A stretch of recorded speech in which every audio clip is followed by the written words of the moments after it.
pretty soon on YouTube. Okay, great. I'm just getting myself set up as well. Welcome everybody to Live with Nasim. Welcome all. Welcome to everybody that's here on Zoom, which is our Resonance Academy members, and to everybody that is tuning in now or in the future on YouTube. We really appreciate you all joining us for these sessions, and for those who are here on Zoom and are members of our Academy, you guys have the opportunity to post some questions for Nasim. And I'm Marshall Lefferts. I'm a member of the faculty of the Resonance Academy and the board of directors. And you can see there's a nice screen there with Nassim's name on it, and he should be here quite soon, just finishing up something at his office before jumping on with us. And I see lots of people coming in. I'm going to get my chat open so I can say hello and see who's here. Yeah, where's my chat? There it is. Yeah, so we got everybody coming in from around the world, from the Alps, from Oregon, from Germany, Lake Havasu in Arizona, Taos, Virginia, Germany again, Japan, France.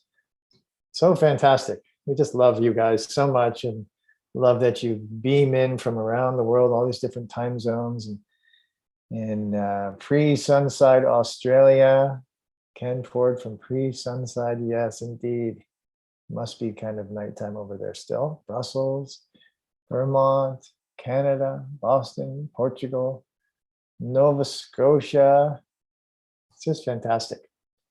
We really welcome you guys. The numbers are climbing up, 75, 77 people now here on Zoom. This is our monthly Live with Nasim, which we do once a month on the first Wednesday of the month. And then it's the third Wednesday of the month, we have our faculty Q&As with myself and Jamie Janover and Adam Apollo and Ines Urdaneta, and sometimes some other faculty, usually William Brown as well, as many of you know. And I have to get my Q&A open now too. I just didn't get it all open before we came on. Let me do that real quick. There we go. Can see some questions coming in, and if you are new here to these Live with Nasim sessions, and you want to post a question, you can do so by clicking on the Q&A button down in the bottom of your screen. That's where the questions go, and the chat is used for making comments and saying hello. And so you use your comments and put your comments and everything in the chat. And then the Q&A is for the questions that you may have. And we will go through those. You can also upvote questions. You can give them a thumbs up. So if you see one you like and you want to push it up to the top, you can do that. So, we sometimes take questions based on that popularity rating, and at other times we just find questions that we want to just jump to. So it's not like set in stone that you got to have a popular question. We want to make sure we can, get to the questions that are meaningful. And Nasim loves questions that are really about the science and the physics, whether it's the specifics and the technical side of the physics, or maybe how it relates to other fields of study. He always enjoys those as well. So I see a few questions coming in. Also, just want to mention, if you are posting in the chat, make sure you're set to, the chat setting is set to everyone. I can see some people are posting, like it says host and panelists. So only we see your comments when it's set to that. So go to your chat and change it to say everyone. And if you want to post again to everyone where you're coming in from, please go ahead and do that again so that everybody can see your comments. Yeah, I can see those changes being made now. So cool. Peter from the Netherlands. Peter, how you spell your names the way my brother does. I was like, is that my brother? But you're in the Netherlands and he's in the United States. So so there's some good questions coming in. what else should I mention while we're waiting for Nasim? I'm sure he's going to give us a good update.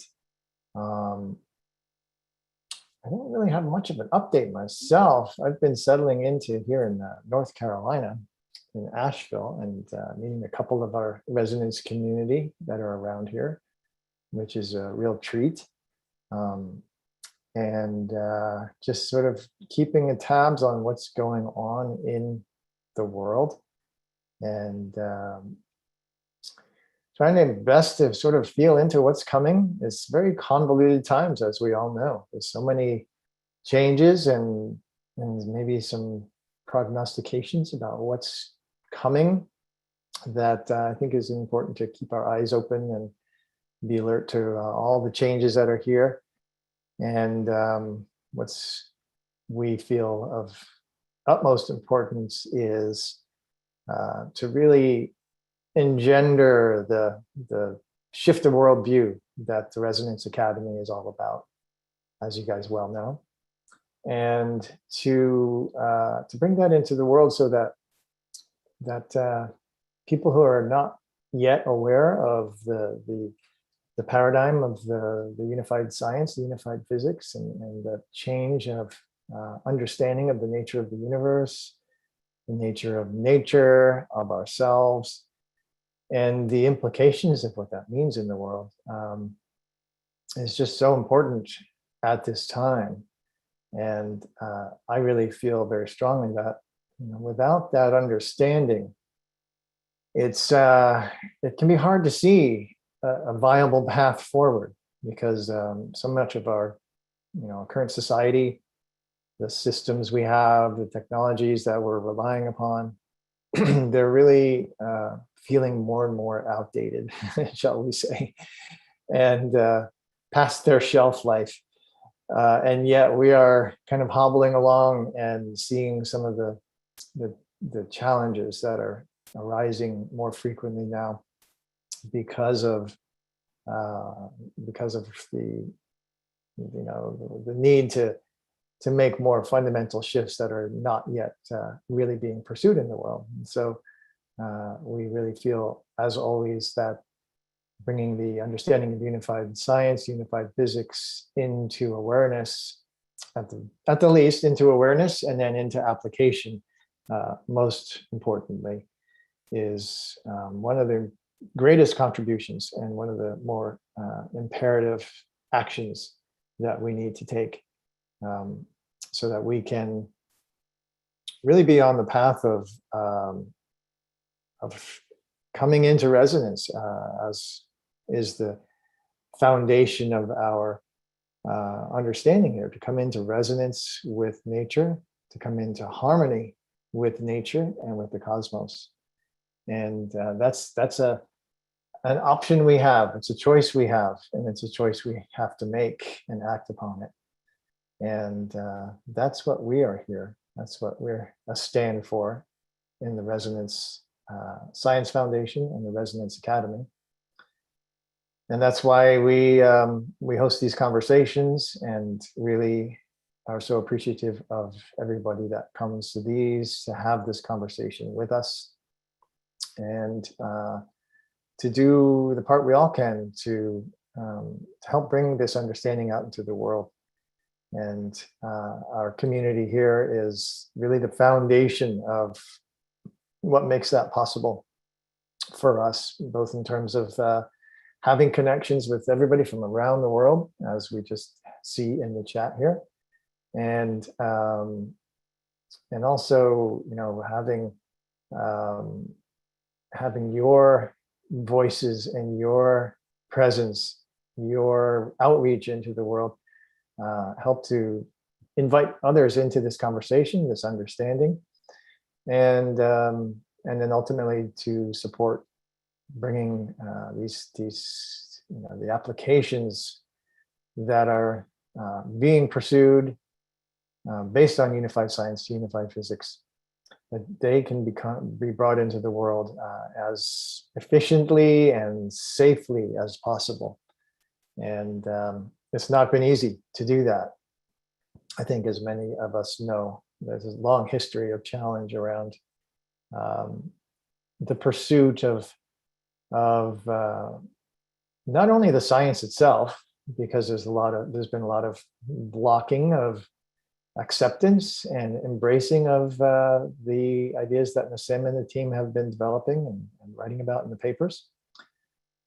But of course, as well, the implementation of the applications into technologies for energy and for health, and that there have been major blockages to that occurring. And so we're always needing, and I think it's imperative now that we really support the embracing of that, and so that they can come out in the next couple of years as safely and efficiently as possible. So thank you guys again for your support in helping us to make that happen. And I see Nasim here. And when you're ready, you can unmute yourself. There you go. Hey, Nasim. Hey, it's good to be here. Sorry, I'm a little late. It's okay. No problem. Glad you're here. Welcome. And thank you. I was just kind of doing a little song and dance about the importance of bringing this worldview and this understanding and the paradigm shift into our world, and the necessity we need from and the imperative to make this happen now. Our world is more than ready, shall we say? Yeah, I know. This to occur. So. And I know it's been frustrating that I've been talking about working on this paper and all the amazing things that are in there, and I haven't published it yet, but I assure you it will be worth the wait when it comes out. No doubt about it. Yeah, and so I really encourage people to get involved right now, and talk to their families and friends about the course online that we have. And, the module 8 that's going to come out soon, and the paper that's coming, and we need your support. If you can become a member, it helps a lot. And then as well, we announced this week finally the next in-person conference for the Singularity Adventure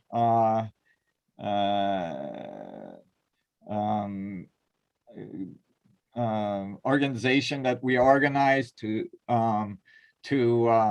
that we established to carry the trips, that we used to do before this halt of almost 2 years.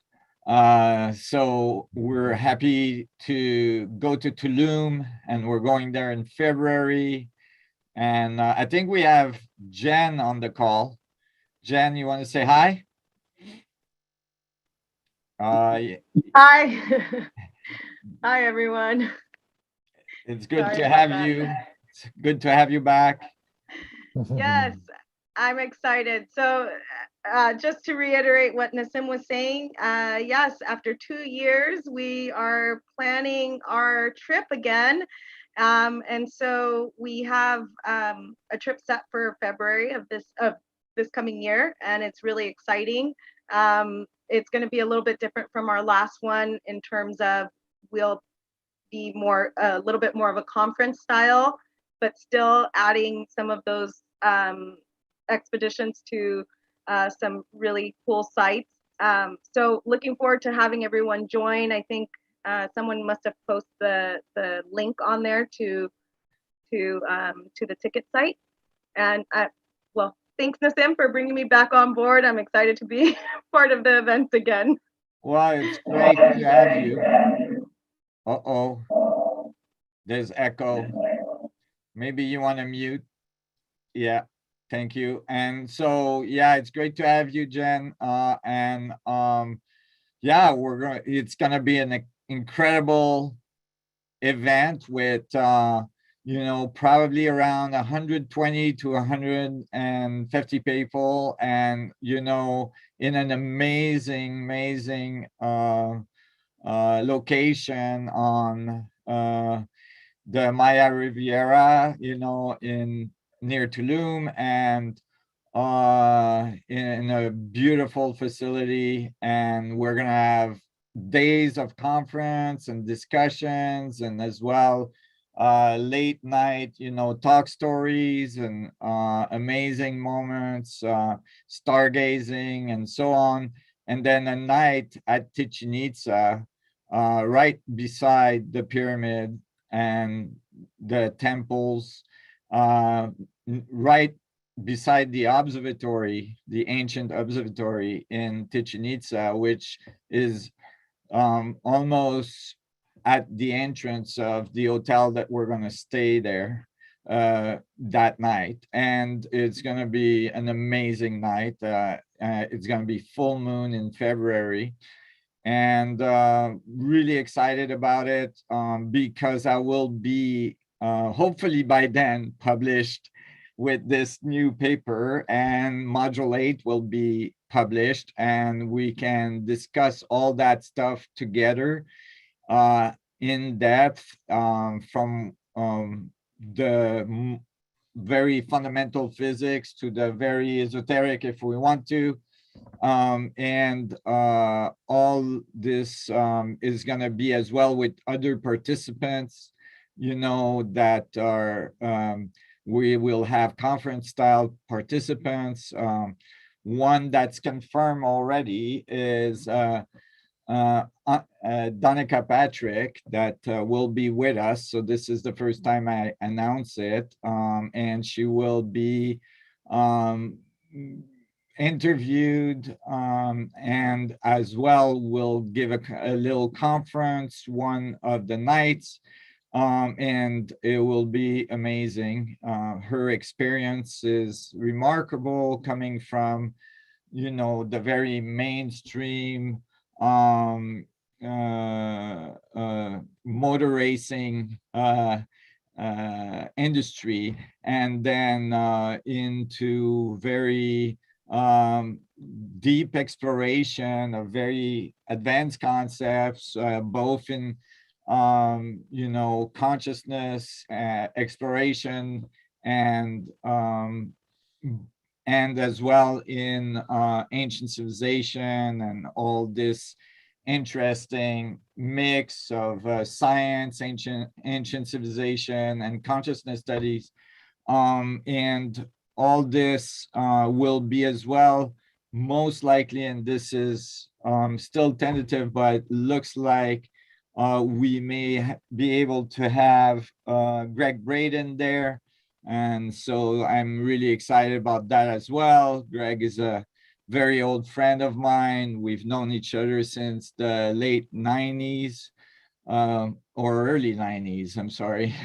And we just did a series as well of episodes, and we've made all kinds of explorations in science and discoveries in science together that we will be able to share there. And that's really exciting, because it's been many years since Greg and I have been on the same stage. And so we have great panel discussions we can do together, and as well question and answers and all this. And so this will be really an exciting conference. The conference in the future, we would like to have conferences where we have a few thousand people in an hotel on the coast in the US or something like this, but currently that's not possible. As soon as it becomes possible, we will establish those conferences so that more people can get the information from the scientific staff of the Resonance Science Foundation, and Taurus Tech and ARC, but as well from other scientists. For instance, I would love to have Bruce Lipton at one point, and others, to discuss biology. Of course, we have William Brown that will be there at the conference in Tulum. which is, he's an amazing biophysicist, and we are writing papers in biophysics as a consequence of the unification physics I'm writing in the other paper. And so we'll hopefully be published with those by February. But if not, we'll be able to discuss those things. And so I'm really excited about it, and I'm really hoping that a lot of people will be as well, and participate, and having this amazing adventure with us. That sounds fantastic, and I'm so glad it's happening again. And I know everybody that has been on past trips would feel the same, and I'm sure many of those people will be back for this one. Yeah, There's really nothing like it to gather in person together, and to be with Nassim and the others, and to be in these really amazing places. And you know, magical things happen when the gathering can happen together. So, yeah, magical things, and yeah. you know, transformation, deep transformation for Yeah. everybody, including me. Mm. And I think that's really important too. You know, it's when we gather, you know, we gather the minds. You know, there's the presenters and there's the people leading, like I do, and some of my staff, and there is all the people involved sharing as well, all of their wisdom with each other, with the presenters, and so Yeah. it produced a very powerful creative field and transformative field that I think has a lasting impact on the participants in the past. And I think that's why we get so many returns, because people, you know, knows what goes on and what that means, and how that can transform their lives. And it has transformed many lives. And that's really the key to our evolution right now. It's not anything, you know, that has to do with um, like transforming our society. Really starts with transforming us. And certainly, you know, we get a lot of feedback from society, from our environment around us, and from even personal relationship, that it's really a transformative moment. And I think a lot of people are, you know, converting their worldview to a different one.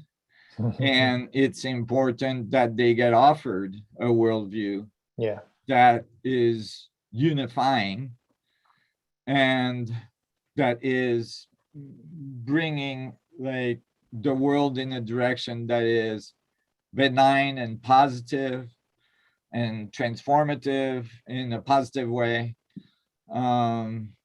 And if more people become ambassadors of this view, easier it gets. The good thing is that we have the math now behind it to support it and give it a very, very strong platform, a very, very strong base to sit on. And what I mean by strong, I mean it seriously strong. You know, I don't mean it like, well, could be this, could be that. I mean it like it's very, very clear. It's very, very fundamental, because it's literally fluid dynamics, and so it's mechanical in that sense. And so it's analytic. It's not, you know, you don't need to invent new particles, you don't need to invent anything. You just take the piece that were already there and you put them together in a little bit different way, and then all of a sudden it all fits together like a nice puzzle, and all the forces and the constants and, you know, the radii and the masses and all the scales come out naturally, right? And so this is not there's no confusion in this. Like, it's very, very clear. It's very conventional. In fact, like most of the conventional equations in physics can be extrapolated from it. So I'm not gonna say all, but I'm gonna say at least the ones we've explored, and those are the most known ones and common ones, right? So Wow. from relativity, both special and general, the Navier-Stokes equations, of course, which are fluid dynamic equation, naturally emerge. The dynamics of mechanisms from quantum theory emerge naturally, with the forces being unified to the gravitational forces, which are cosmological forces, and so on. And so all of a sudden, the whole thing becomes a whole, and unification is unwavering, meaning it actually is extremely hard to write, because it's circular, and I'm gonna say circular not in the strict sense of the formalism. The formalism is absolutely not circular. Actually, it's very much first principle base, and everything comes out of first principle very cleanly. So so to be clear, what I mean by circular is that it's so unified that from one equation you can go to any other one, right? So you can look at it from 20 different angles, and it's consistent across all nodes in the schematic, description of the equation relationships, right? Because you can make, mind maps or schematics of the geometry of the relationship, between the constants and the forces and the scales and so on. So this means that it's, so what I mean by circular, is that it's consistent across any relationships of these fundamental equations of physics that describe the physical world. So from there, you have an extremely solid foundation to build, the philosophy, for instance, because as well, you can extrapolate eventually, right? The equation, that's what I'm doing with William Brown, the equations that eventually actually describe, the event of biology in the first place, and which is not in the standard model of physics, right?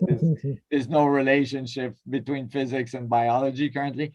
And so the biology, meaning that biology should emerge from such a system, and that the information moving through that biology would eventually produce self-awareness, right? So that this formalism is actually being written right now. And it's a straight path, meaning, we haven't, pushed the formalism all the way to the end of calculating the number of bits required to produce consciousness in the feedback loop of a human being, but and I know we'll get there, because I can see the path of the equations is there. So we'll be able to output numerical values for the event of consciousness. So this unifies consciousness with the physical world at the very fundamental level, and you start to see the world a little differently. You start to see the world from a perspective that I call vertical. That is, you see the world as a fundamental um, scaling constants, right? Like you see it from a vertical perspective, meaning that Mhm. you see it in the scales in which they exist in, right? And you see these scales at different sets of information, different, different level of energy, clearly, which means different levels of information, right? So you can look at one human being as a set of information, but you can look at all the human beings as another set of information at a different scale, right? So then you have a vertical look or outlook, right? We were Mhm. talking about worldview, right? Yeah. Your worldview becomes global, right? Then, of course, as you do that, it will include, so think of all the resonance of all the human being activities on Earth right now, right? There's some that are more, cacophonic and more noisy, and then there's more that are more harmonious, like all the people singing at the same time in the world, literally, for instance, right? Yeah. Yeah. Or all the people having orgasms at the same times in the world, right? Or like you can think of these things, or you can think of all the people boxing, or all the people shooting at each other, or Mhm. so then you get a scalar view, right, of what's going on. And then you can think of like um but then there's all the birds, and there's all the trees, and there's all the there's all the beauty of the biology that resonates as well on the surface. And even the stones, right, the erosions of the mountains, that's continuous, all the changes that are happening to the crust, all the movement of magma under the crust, all this stuff. Like, so then you extend yourself in your awareness Mhm. to different scales, of awareness. So you can extend yourself into, galactic awareness as well. You can, extend yourself to solar system awareness, meaning like to like become aware that, like, for instance, all the planet ring, like bells, you can even go and download the sounds from NASA, to Right. hear them. That the sun is ringing, that the whole thing is in harmonic relationship, and that we're flying through space at like incredible, velocity.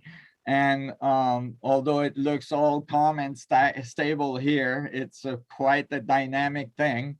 And that dynamic thing is moving through the galaxy, at incredible speeds. And all this is really important uh, because it's any changes at that level, um, that level itself wouldn't necessarily feel it so much, Mhm. you know. Um, but it would definitely be felt down here, right? Mhm. Any variation in the dynamics, of the mechanics of that scale, of those scales, like if the sun decided to like make a U-turn, or if it just had a little bit of a temper for a minute and had a sun flare, you know, that was well placed directly on Earth, and it wouldn't be that big an event for the sun at all, and the Earth, atmosphere would just poof, pop out, Just like and that that. would be the end. Mhm. And so these levels of awareness are important because uh it's like, otherwise it's like limiting your capacity to have information, both linear information, just the fact of knowing it and thinking about it, but as well nonlinear information, meaning that since everything is unified and everything is one, you can actually access the state energy of these objects, whether they're the protons inside your body, which animate you, by the way, or the stars and the planets, and the galaxies, and the clusters and the superclusters. The network, information network, is fundamentally, established. And now it's clear, you're not separated from the whole in any other, like any conceivable way. There's no discontinuity between you and the rest of the universe. And so you're made out of singularity and you live inside one. And they're called singularities because the word singularity literally means one. And that's why they're the key to understanding the geometry of the field and how information moves through it and how it produces the forces and the mechanics that we observe. So this is all, and you see, I just made a big circle right now, and that's what I meant by, this is all consistent, and it's making circles, which are spirals because, Right, and of course. so, and we're describing a big spiral in space right now, as we follow the sun through the galaxy. And as the galaxy follows the cluster, and as the cluster follows the supercluster, and so on. So it's really critical that we have this information in the public eye right now, and everybody's participation is really important. Absolutely. And as you've described this, Nassim, as being such a solid foundation, and I know what you're saying in regards to the mathematical construct that is what you are now defining through the paper that's coming soon, and the extension of that in the ways you're describing.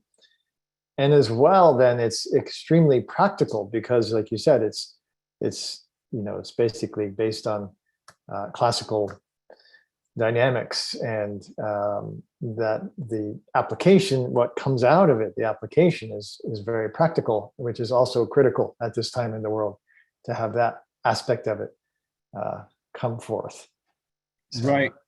There's critical application that can emerge from this to help humanity transcend this moment in history. So it's really important that people understand that it doesn't just applies to consciousness and esoteric thoughts, or what people think of as esoteric thought.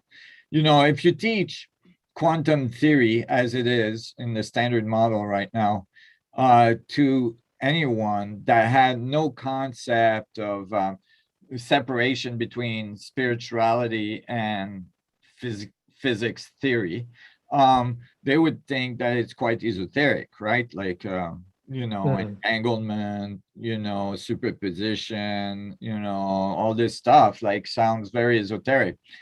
The funny part is that these roles almost flip with the unification, because all of a sudden, those are formal description of the field, meaning it explains why quantum theory ended up predicting this and, measuring it in laboratory, meaning that particles can be entangled at a distance, that is, particles can be in communication, whether they're across the universe from each other or not, instantaneously.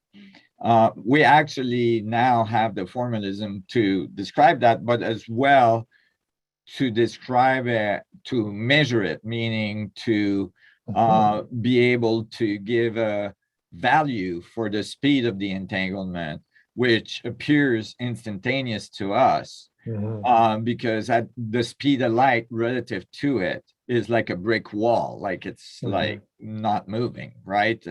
At the speed of the sub-Planck, you know, the speed of light is like standing still, right? And so, you know, I drive very fast. I'm not gonna say what speed, but I drive very fast. And when I drive, I have to drive quite a bit of highway on the way to work every day. And, you know, I drive at, you know, faster than traffic. And, you know, it's funny when you drive fast in these moments that, you know, the traffic appears to be standing still. And, you know, that would be how, and, you know, that would be how this can be, you know, thought of for information moving through the field. And it would, because you see, think about it. So clearly, in the past few years, there's been clear evidence that entanglement is actually a relationship to wormholes, micro wormholes, the size of Planck entities. And if these micro wormholes, actually that's the mouth of the wormhole, right, where it terminates. So it's at the Planck scale. If the mouth of the wormhole is at the Planck scale, then any information that's moving through the wormhole has to be smaller. You know, this is hyperplanck issues that occurs in Stephen Hawking, you know, description of the thermodynamics of a black hole, which is called Hawking radiation. And basically, you know, the sub-Planck speed could not be computed before because the scaling relationship were not known, right? So there was an issue in Hawking radiation where a particle is absorbed by the black hole to see, you know, these particles, you know, at the event horizon would exceed the speed of light and so on. And so you have this hyperplanckian or subplanckian issue that emerge in the standard equations, but in the unification equation is natural because you have the scaling factors, so you know what size it is, what's its energy, and you can show the relationship between that energy and the Planckian energy, and the Planckian energy to the proton energy, and from the proton energy to the electron energy, and from there to the planetary energy, to the stellar energy, to the galactic. So you have the scaling relationships, and they all come out with the right numbers, very precisely, all the right numbers. So you know it's correct, right? Because you see, if the refresh rate of the universe was at the speed of light, it would be billions of years for one bit of information to go from one side of the universe to the other. That would not work. You know, it will not synchronize. Yeah, very it would well. not synchronize. You couldn't have entanglement, right? Yeah, right. It wouldn't be happening. There has to be a mechanism for it. Right. Yeah. Which has been avoided, like in the standard model, meaning like it's known that it happens in laboratory. We have, you know, quantum theory that somewhat predicted it, because actually Einstein tried to disprove quantum theory and said it's ridiculous. It says that there's spooky action at a distance. You know, it says that things should be entangled, like that two particles could be across the universe from each other and have instantaneous information. And so they eventually went to laboratory to see if that was true between particles, and they confirmed it. So that was one of the big support for quantum theory and the standard model eventually. And so this is well established now. We've been able to actually, you know, even use entanglement in technological developments and so on. So it's you know, it's well known, it's common now.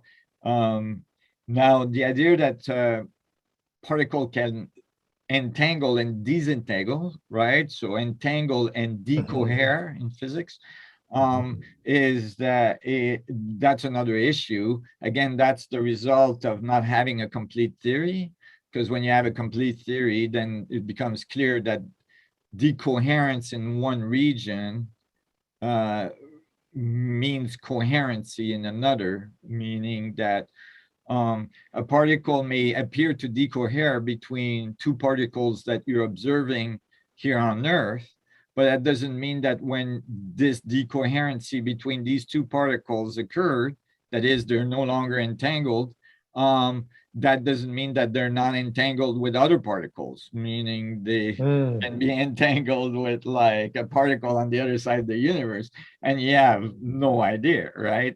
Well, you do if you have the right theory, right? And then you realize, oh yeah, okay, so it's only a local event, right? There's a non-local relationship, which brings up non-locality, which is a very fundamental problem in physics as well. You know, it emerged from all kinds of equations, including general relativity, you know, with singularities and infinities involved and so on. So all this becomes resolved because infinities are actually included, right? It's like Cantor's conjecture that there's an infinite amount of infinities, right? So that might sound really weird, an infinite amount of infinities, but if you think of it in terms of a fractal structure, a fractal series, then you get it, because you have infinite amount of scales, right? But at each scale, you can define a boundary. However, inside that boundary, there's infinite amount of divisions. So you've defined a boundary to an infinity. There's an infinite number of those. Yeah, and you have infinite number of those, right? Embedded within each other. And so you can zoom in as much as you want, right? You will still find stuff, right? In fact, as you zoom in closer and closer, you find the stuff that's the source of all the rest, right? Because that's where the energy is coming from, right? From this infinite gradient within, right? This within the boundary. Highly dense medium. Yeah. And then the mechanics at the boundary is driven by the relationship to the larger scales. Right? So so at the boundary, the relationship between what's inside the boundary, which is infinite amount of information, to the boundary, which now defines a limited amount of information, right? A local experience. Local experience, right? So now it's a finite set, right? It appears finite to all the people on the little surface, right? Right? They're just moving in the 2D dimension of that surface, if you'd like. I don't like to use the concepts of 2D. Yes. Excuse the faux pas. The metaphor. Yes, but it's basically the interpretation that a human could have if they didn't have the right geometry, right? They could be a two-dimensional interpretation of what's going on. That would be missing, like, you know, the interior. So the third dimension would be the volume, and the fourth, which would be the scales that go to infinity. So that would be time, if you'd like. You can think of it as time, right? At a certain speed, right? So it's time at a certain speed. So, so all this is, you know, very, very insightful on the nature of your experience. And Indeed. yeah, Very, very much so. right.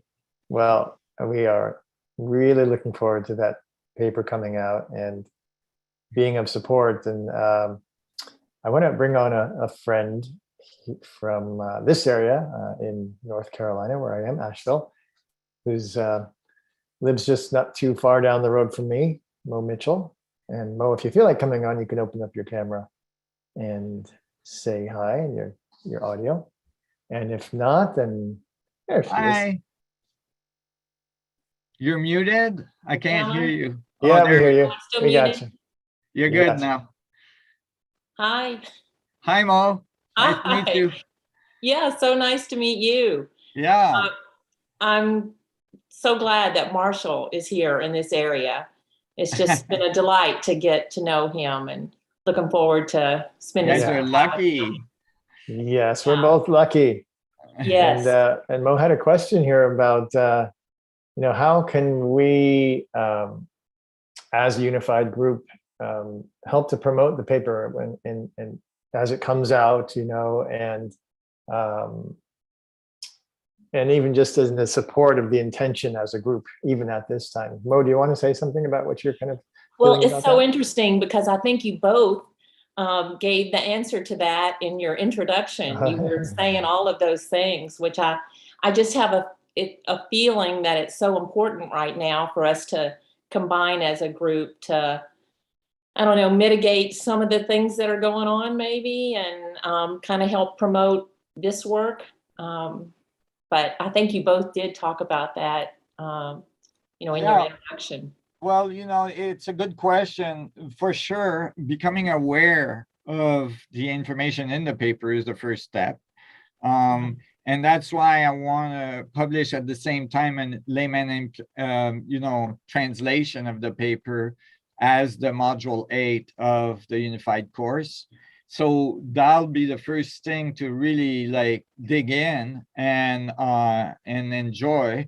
And if you have any technical knowledge, to refer from module 8 to the paper back and forth so that you can understand, even if it's just in cursory mode, the concepts, and for the more technical people, the equations.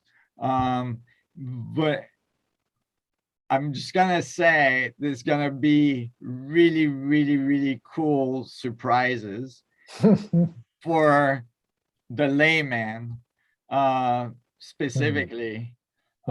It might not talk to the physicist as much, but for the layman, there's some really cool surprises, and that have to do with well, I'm just gonna leave it at that. Yeah.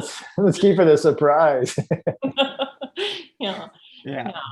But soon, I hope. So yeah, and then to let people know, to bring it to the attention of technical people in your surroundings, to your local universities, to your local scientific communities, and to really make it out there, and I'm sure there'll be plenty of criticism, and that's going to help us clean up things, because I'm sure there'll be some cleanup to do. This is very extensive. It's 200 pages so far, and we're not done, and there's few thousands equations. So, and it's great. There's already people that have, from talks I give in the last few years, extrapolated the equations they see on the talk and re-render them and all this, and most of it is correct. A few here and there had a minus instead of a plus or whatever, which are typos, but those are the kind of things we want to clean up as much as we can along the way. So we're going to be really open to feedback from the community. And as well, it touches on so many levels, like from solid state physics to all kinds of engineering, to Mhm. fluid dynamics, to all kinds of fields, biology, all kinds of fields that we want, that we need support and expertise in, right? Because there's lots to develop. We're just like, kind of putting the seed in, right? Oh, finally the seed is complete, right? It's now circular, not formally, but Mhm. in terms of its geometry, right? Because Whole. it's all connected, right? And yeah. so are all the fields, right? Involved, meaning it touches many, many different fields. The scientific fields. Yeah, scientific Mhm. fields. Mhm. And so it can be used by many people to do amazing things. Hmm. So It'd be great if in the presentation of it, whether it's in module 8 or even as another offering, to have like a top 12 points that the layperson can just like, hey, this is what this thing is saying. This is why it's so important. Boom, boom, boom. Sure. Right. That would Yeah, be very we're helpful gonna to make guide. it. Yeah, we're gonna make it as comprehensive as possible Mhm. for people, and that will be it will be beautiful. Great. Yeah, it will be beautiful. I think people are gonna get it right away. It's not actually complex in terms of its what it's describing, like what I've been saying all this, like half hour since we Mhm. started, or hour. You know, this it really is something you can understand. That the Mhm. formalism is another thing, Right. but even the formalism is not that complex, meaning yes, it can output general relativity, which has tensor equations that are a nightmare, and that like produce like that are not actually solvable, and as far as the affine connection goes, which in the formalism we use, this complexity goes away. It's all analytical. And it's unified with electromagnetic fields, and the forces and all this stuff. So so in that context, in that new context, yes, you can extrapolate and say, yeah, you get the same, you're gonna get the same answer, but ununified or unified, right? Mhm. So the complexity is unnecessary. So even like the formalism, um, I would say a first year of physics in university, or second year of physics in university could follow most of it. It's gonna have questions. Person is gonna have questions, but Mhm. it's pretty straightforward, actually. Yeah. Really looking forward to it. Yeah. So that makes it accessible, and that's really what's important as well, is that it's accessible to all the fields, because a biologist with a little bit of physics background will be able to follow, Hmm. for Wow, instance, that's fantastic. or Yeah. yeah. Hey, All right. Well, Marshall. great. Great. Thank you, Thank Mo. you. It's great to meet you. Yeah, you as well. Yeah. Yeah. And Yeah, I'm really hoping maybe I can make it in February. oh, that'd be great. Yeah, We would be that for great I'd to really sure. have like you. to. Yeah. And take care of Marshall over there. Yeah, She yeah, does. yeah. Yeah. We're going to be It's getting been, together again soon. yeah, look at real. You need to come up and visit us in the mountains as well. It's pretty I'd love to. spectacular. I got to say. Yeah. Mo and her husband live up at what, 4,600 feet up or something like It's that? about 4,100 feet 4,100 at feet Lake up. Toxaway in North Carolina mountains. Wow. Incredible. Yeah. Yeah. Yeah, it's nice over there, I'm sure. I've It's a not good been place in to that be. region. Yeah. Yeah. There's good climbing. There's granite there, no? Yeah, Mhm. Marshall's going to explore it for me. Oh, Let me man. know. I'll do some scouting. Yeah. I gotta get some climbing done. I haven't climbed in a well, in a month and a half, but Okay, yeah, not too bad. not too bad. But the climb, I would love to go back to climb Squamish and, you know, the valley, you know, and all this stuff, but I haven't had time. But I would, yeah, it'd be great to discover new places too. Okay, Mo, well, thanks so much for being here as always. See Yeah, you soon. see you. Yeah, great. Thanks. Well, it looks like you're making friends over there. Absolutely. Many, many wonderful people here. Yeah, there's I think 3 resonance folks that I'm aware of, probably more. But Wow. those who have made touch. So that's really, it's fantastic. So All right. there's one that has 15 thumbs up. Yeah. So it must be good. I got to put my glasses on to read now. So this is Ella. I'll bring Ella on. And if you want to, you know, when I bring you on, if you want to come on, you can open up your camera and mic. And if it's don't want to, or it's not a good setting where you are, you can just leave them off and don't worry about whether you come on or not.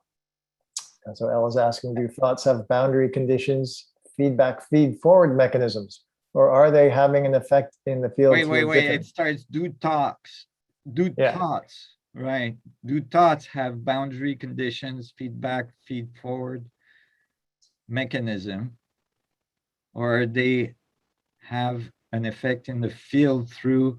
Do you want to read it? Because I'm dyslexic. If I read it, it's not pretty. Yeah. So do thoughts have boundary conditions, feedback forward mechanisms, or are they having an effect in the field through a different mechanism? Does this have to do with intention being a possible force causing the BE to spin, thus initiating the jitterbug inward tension, creating the platonic solids in all matter? Oh, Great question. No wonder it's so popular question. Hi, Ella. Some butt. Right on.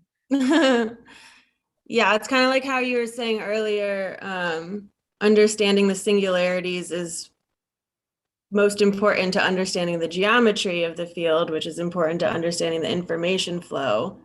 And from what I've learned from the modules in Marshall's book is you have the vector equilibrium, and then what starts the whole shenanigans of the jitterbug and everything is spin, which is inward tension, which of course is implied that us with our intention has an effect on that. So thoughts themselves don't necessarily, they're not necessarily made of protons with PSUs, but I'm wondering if maybe it's the intention that we put out there that causes the spin, if it maybe like imbues it with like the blueprint of what that thought was. So everything that was created from that jitterbug, from whatever that intention was, has like a blueprint of that thought, because it seems that thoughts continue to have an effect on the field even after we've put them out there. Right. So right, Ella, that's some really good thinking. Congratulations. That is remarkable. Awesome. Where are you at? I'm in Portland, Oregon. All right, on. Mm-hmm. Okay, that's where it's happening, in Portland. I know. Yeah. All right. Well, you know, you dislocated somewhere. So Yes. I wanna remember it's unified. So there is no such thing that cannot be part of the Planck field thing. You know, you're shit out of luck for anything different. Okay. And it's just that thoughts are happening. I had concluded to this from the physics, but this is when I went and saw the Dalai Lama and we talked about it, that like it really confirmed it to me. But thoughts are actually the sub-Planckian field moving through the Planckian field. Right? Because it's the refresh rate of the universe. So you can think of it as the thinking of the universe, right? Remember, that's why I was saying you have to think in scales, right? You always have to look in the higher perspective if you want to understand the mechanics of the lower perspective that you're observing. And when I say lower, I don't mean it qualitatively, I mean it quantitatively, right? And so So that makes sense. So then, you know, it's not a different mechanism. And then you start to talk about the spin, right? So yes, in order for the spin to happen, you have to have a mechanism, right? This is what the standard model kind of like separated, right? And so, Exactly. so here you have a gradient. Imagine the gradient from the subplonk. So I'm going to give you an idea of the size of the subplonk. It's the same this. So the Planck is small, right? So if you make the Planck a grain of sand, the proton has a diameter from our sun to Alpha Centauri, which is 40 trillion kilometers approximately. And so the Planck is dang small, right? Very small. Yeah, but so the Planck is the center between the sub-Planck and the universe. Okay, and relative to the universe, the Planck is really, really, really, really small, right? So the sub-Planck is really, really, really small. And when I was talking to the Dalai Lama, he was saying, I was showing me my scaling law. So I had two slides. The first one only going the scale just on the graph, only going to the Planck.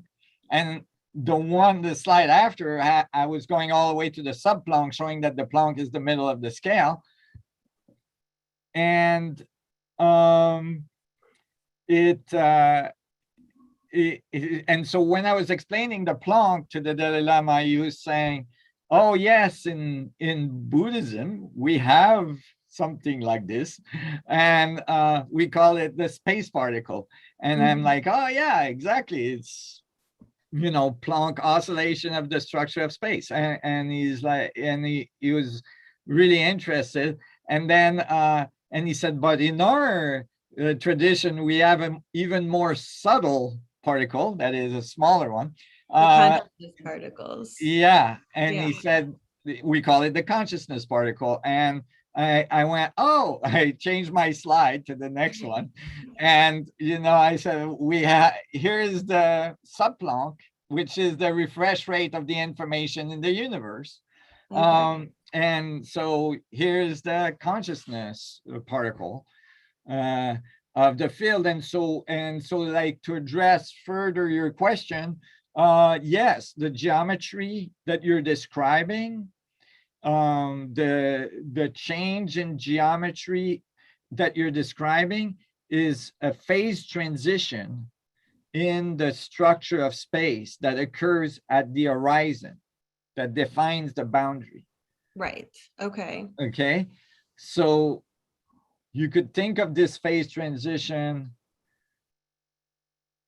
I could give you some data there, but I would be revealing too much.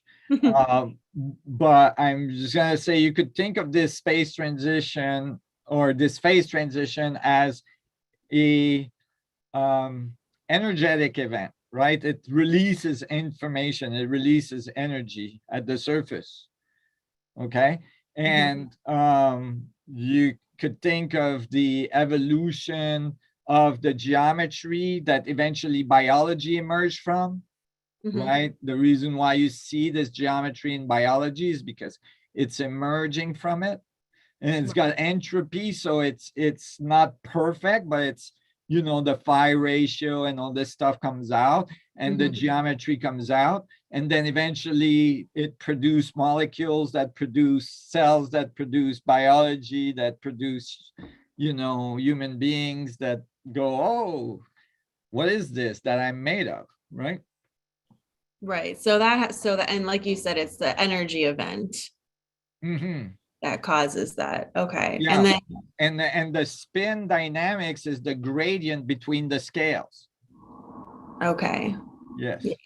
Yes. And the consciousness particles being what do you call it? The refresh period?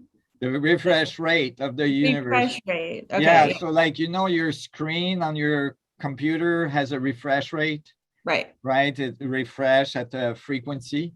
And the universe, if it's entangled, would have instantaneous refresh rate. It's instantaneous to us at the speed of light, but it still has a time. It's just, it's so insanely fast and small, right? That it's completely outside our measurements capability, like by completely, you know, like I mean, the Planck already is very challenging, right? So and this is at the sub-Planckian level. yeah, sub-Planckian, when you're like a universe size smaller, you know, it's yeah. So but it was funny that the Buddhist tradition had this, you know, you know, a few centuries ago. And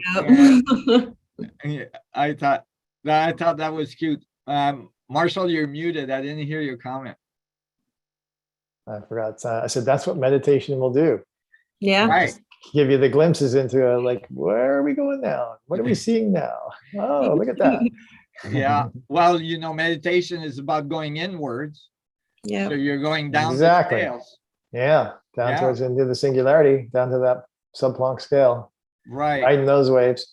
So Right. I'm going to ask a related question, I think, to what Ella was saying. Well, not just related, but maybe kind of back to an aspect of it, which is, so we have the fractal scaling of the information flows from sub-Planck to Planck to proton to atoms, molecules, and up into cells, and ultimately into our level of scale of awareness, like you said, in that feedback loop where we become conscious of all that. And so when we have a thought, is that thought in some way, I know it's obviously permeating all those scales and influencing them all. And is that introducing tension in the sense of an intention is introducing some kind of a tension in that sub-Planck field or Planck field in a physical way by the thoughts we're having? Yeah. So basically, yeah. So okay. So you gotta define what you mean by thoughts you're having. So which we just describe as this feedback of information, right? So you're reacting to the field, right? So this feed forward, feedback, as Ella was saying. And so this feed forward feedback will produce, you know, a very specific set of information in your local surrounding, right? At the boundary condition, right? And because you're, you know, part of the nonlinear proton nature of the universe all the way down to the sub-Planck, it actually is informing the whole field of your interpretation of the field. And so the whole field is reacting to your interpretation of the field, and that's the feed forward part where it's feeding back information back to you, right? So the nonlinear part, all right, the infinite amount of infinity part is defining your organ, like your field is giving you information, and the, you know, local part interpretation, the local part interpretation is informing the field of that locality. Okay. And so this, so it's really important when you think about that, that you don't define the locality as just your locality where you are, that you're informing the field of, but as well of the locality of all the protons in your body, and then the locality of all the Plancks that makes up those protons, and then the locality, you know, so like when, so I wanted to clarify that because it's a fractal equation. And so that feedback then, so what you call intent is really, you know, a interpretation of the local environment that is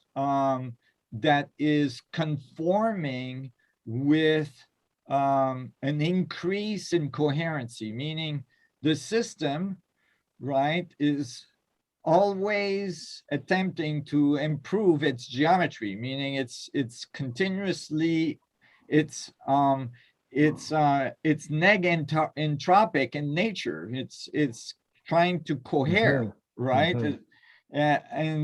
Because the coherent field is fundamental to its existence, right? Like the interconnection of the network at, you know, high coherency. Decoherency is the noise in the system, right? And that's where we see the energy event, right? Where the noise happens when it goes from coherent to noise in that phase transition. That's what, so I know I'm giving a really technical answer, but it really, if you want to like really understand the source of intent, you have to understand the source of consciousness, and they're linked. They are not unlinked. Right? So and since consciousness is this flow of information and the feedback, you know, I have to explain that, the mechanics of that in more detail to explain intent, right? And so intent then is really you know, the intervention of the local boundaries at the universal level, right? So it's attempting to become more coherent, and it's in some case, because there's noise, right? It's in some case succeeding, and in some case failing, right? It's in some case, you know, getting closer to a higher level of coherency in its capacity to function in the world and interact with the local environment, and it's as well inside you know, a field that has pockets of coherency and pockets of decoherency, right? And so it has to interact with that, right? Like in the middle of a city, you know, in, you know, the bad neighborhoods of New York, there might be some decoherency, you know, that happens to your physicality even, right? So, and this field is constantly, right? Meaning that there's things that are happening in life every second that is changing your interpretation of the field. Right, yeah. And that has an emotional component, for instance, that is really important on how you're encoding the field, like how you're in the middle of this feedback. And so what are you giving to the field? What are you feeding the field, right? And so we all fail every day, you know, I do anyway, every day in feeding what I really want to intend feeding to the field. But more I can be in the coherency part and less I can be in the decoherency part, better I feel, you know, and better I can influence the field because the field is naturally coherent, because it's a flow, literally, in terms of fluid dynamics. So it's much easier to go with the flow than to go against it. Or it's much easier to be in, you know, the, I would say, laminar flow of the field than in the turbulence. And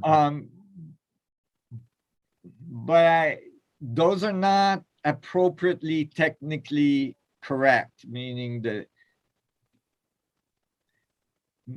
turbulence in physics can actually describe vortices, and vortices are highly organized structures. So I can't, what I mean by turbulence is not, I meant turbulent in the terms of decoherency.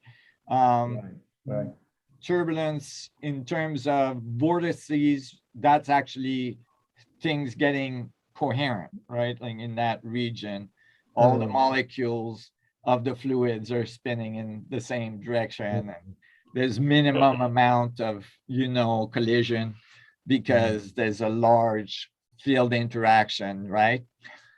there's a large coupling of the field interaction. And so, so I just wanted to be precise in my language there. So Yeah, it's a perfect. long answer, but No, that was perfect. And the more technical, the better. Just get right down to what's actually going on. Yeah, and I think that refresh rate aspect of the consciousness particle subplanckian level, that refresh rate, I think that's like one of my little missing pieces to understanding it. So thank you. my pleasure. My Thank you, pleasure. Ella. Yeah. Thanks for being here. I Bye. remember Take when I care. calculated it at first, it was so exciting to No doubt. finally have that value. Yeah. Yeah, that's huge. Huge. Yeah. I mean, that put everything else in perspective. It sounds like. Yeah. Once that came in, then you had the whole harmonic structure that you could calculate from. Right. And you know, it wasn't really like a difficult task when we had the scaling factor, you know, so it was really kind of like it just kind of naturally emerged when we were calculating scales. And it you know, solved a lot of issues. However, the whole, just so we're clear, the whole theory for like is consistent without it, meaning I can cut any scale out, you know, right. on the Still end, applies. you know, meaning I can stop at the Planck or stop at the universe, or I can go to the multiverse, or I can stop at the sub-Planck, or, you know. It's the same. Yeah, it's self-consistent. Yeah, self-consistency. Yeah. Yeah. Yeah. Great. So the physicist that is allergic to sub-Planckian, you know, physics can completely ignore that, and that's fine, you know. That's great. Yeah. Makes it all the more accessible. Yes. Yeah. However, it's best not to be allergic to anything in physics. No.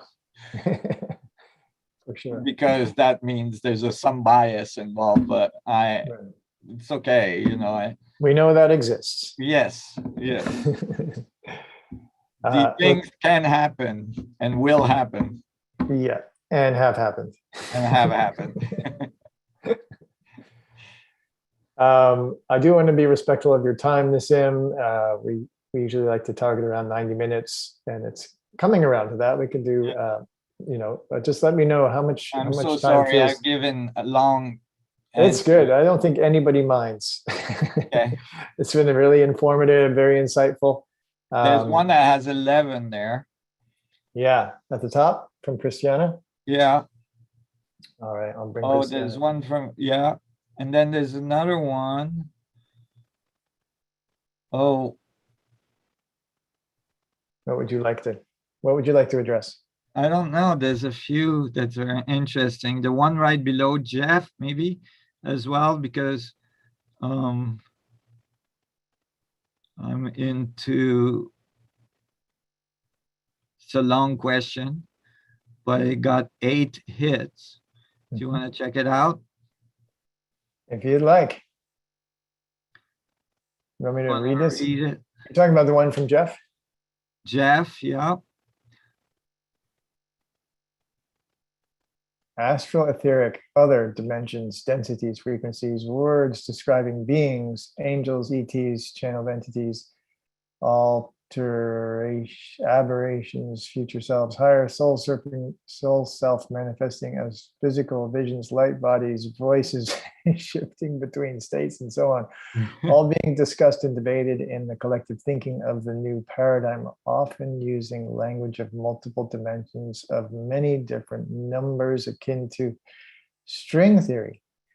May this all be understood within the infinite nature of the information of the Planck spherical unit, or may we yet find maybe even in the nature of singularity. Okay, wait. You know, I just want to make sure, like, Jeff understand that is not formal in any way, shape, or form. String theory does not predict any of these things. Yeah. String theory actually predicts very little that has been able to be measured. So, yeah, but okay. Yeah. So does it do that in the PSU? Yeah, many of those things, definitely the physical things, the light speed and all this, light bodies and stuff. Well, depends what you mean by that, but maybe you can bring Jeff on for a minute. Sure. Maybe you can ask his Definitely, so much of this is open to interpretation, it seems like. So, yeah. yeah.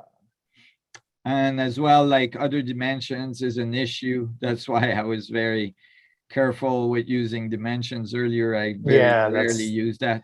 that's so important, that one, because it's Yeah. I think so misunderstood and misused in so many circles when there's no real definition to it. And I think the definition is much simpler than people make it anyway. So Yeah. Yeah, the purpose of that question, of course, is that in all the people that are talking about the consciousness of ETs and angels and all this different thing, you use terms like multiple dimensions. And the reason I actually brought this up was our friend Mark Sims trying to explain his phenomena about his friend Eckhart coming in and having as an energetic apparition, or appearing and then downloading, helping him download. This is when Mark Sims went from a reductionist materialistic atheist to someone working in the spiritual realms and doing all the work Mark Sims is doing. But the model that he ended up with, that Eckhart Eckhart or whatever his buddy's name is, promoted string theory and a little model of the dimensions of reality. And so I keep hearing and peering when you're hanging out in these groups, the word dimension, fifth dimension, eighth dimension, 12 dimensions. And I actually, part of the answer came earlier when you were talking to Ella, because that with the consciousness, subplakian is a consciousness particle. It explains a lot of it. But yeah, that, yeah. Okay, the thing is that all of the knowledge that we have on the planet currently has produced concepts that are in some ways misused both by the mainstream scientific community and by the spiritual community. So it produced more confusion because the concept of dimensions doesn't mean the same thing for the scientific community and the spiritual community, and so that's like really important for people to know that, because like the scientific community would take dimensions just as another plane in space or vector in space and so on, and like a 4-vector spatial and temporal dimension, and so yeah, they're not quite sure what the spiritual community means. Then the spiritual community doesn't quite understand what the physics community means by dimensions, and so their interpretation is what they are relating to in their experience, like another world, or some parallel dimension, or some parallel discontinuity in the space. And so the principle itself is erroneous in both cases. So it's very, very confusing but people use these words because they don't have anything else to, so dimensions as described in mathematics and physics are just tools to actually define dynamics or vector relationships or force relationships and so on and it really shouldn't be thought as other worlds. There's no such thing as parallel universes. There's actually no such thing as parallel. There's only parallel locally, you know, just like the earth locally looks flat, just so we're all clear, it just isn't.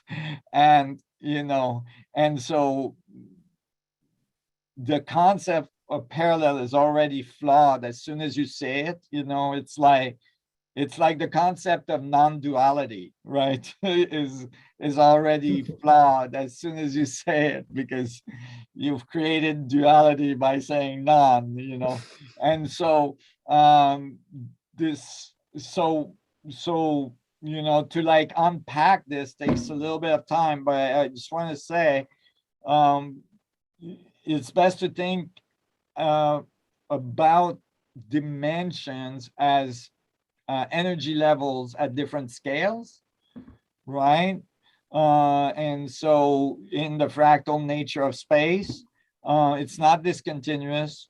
And that means that, yes, you can have energy levels of other scales show up at different scales, right? In certain sets of information that you know, that are living at different scales because they've reached this level of awareness, right? They have galactic awareness, they probably have galactic capabilities, you know, to travel physically inside, you know. They can then you know, choose the scale energy level at which they are appearing at any scale, so that their geometry is either visible or not visible at that scale, you know. And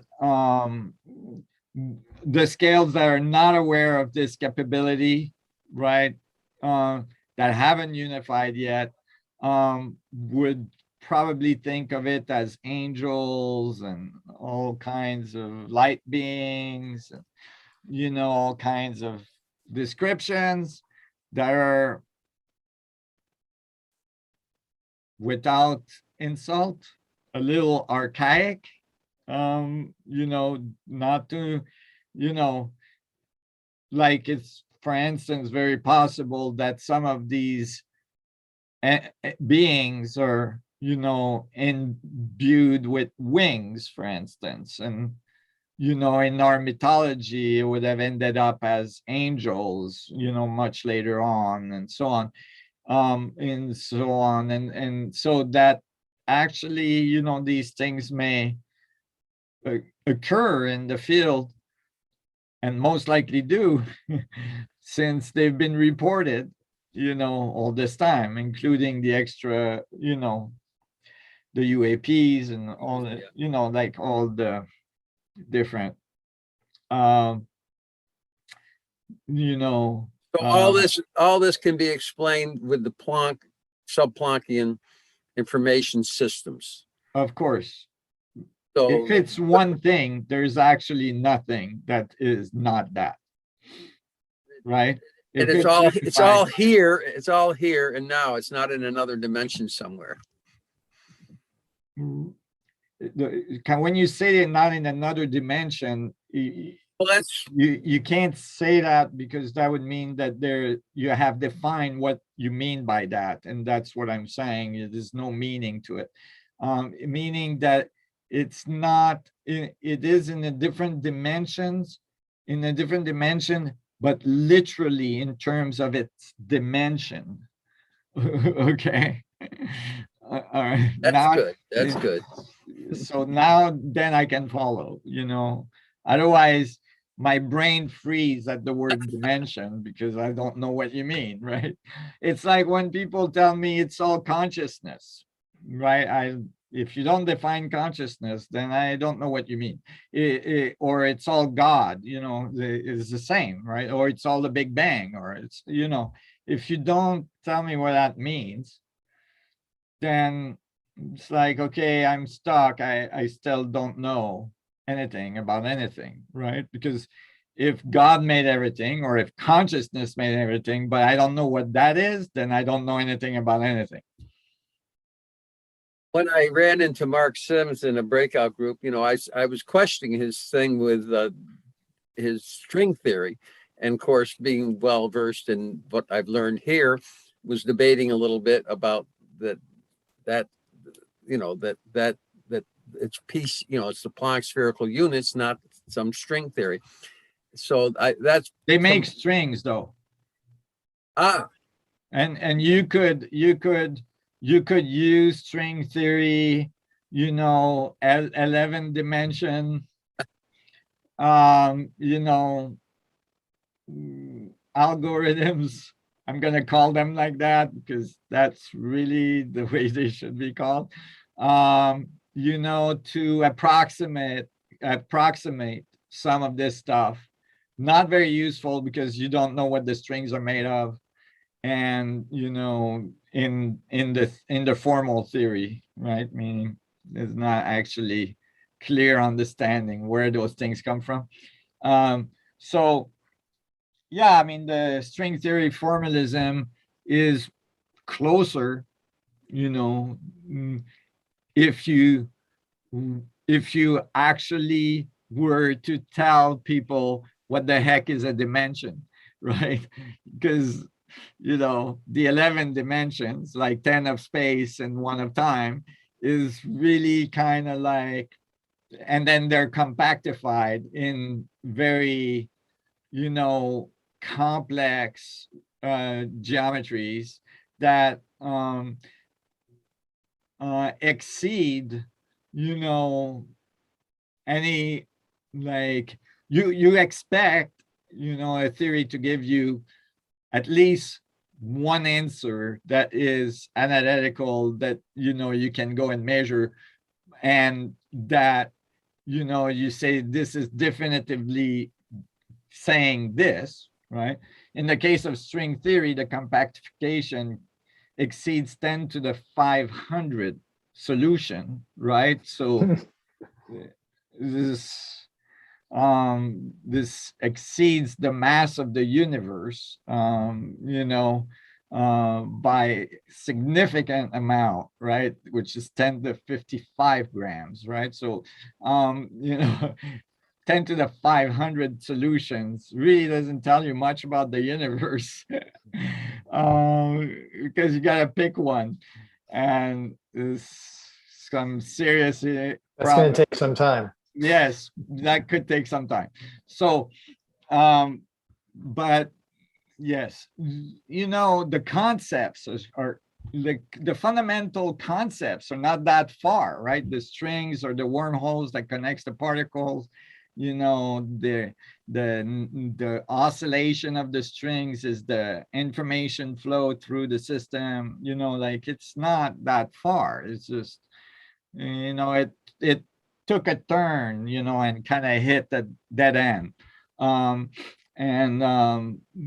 But like I said, when you got unification, if it's truly unify, you should be able to pull from all the formalisms and find, you know, from the main understanding, like from the Planck field, you should be able to find how we ended up at strings, and we can, right? Because it involves the Planck field, string theory.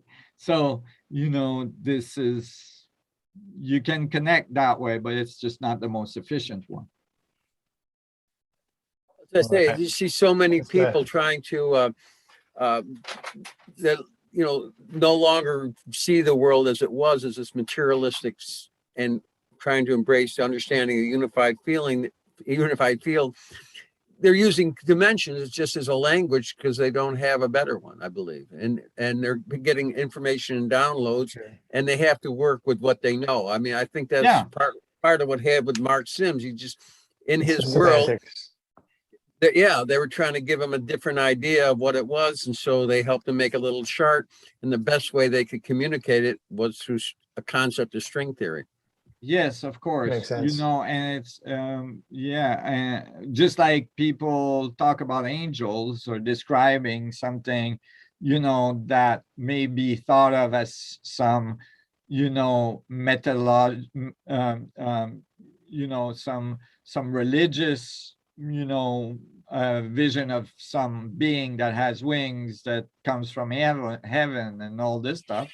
And that's all correct, you know, meaning, you know, in archaeology that I've done, I found very strong evidence that there was such beings and they did come from heaven. They just, you know, were not the biblical kind, you know, the little fat cherubim kind.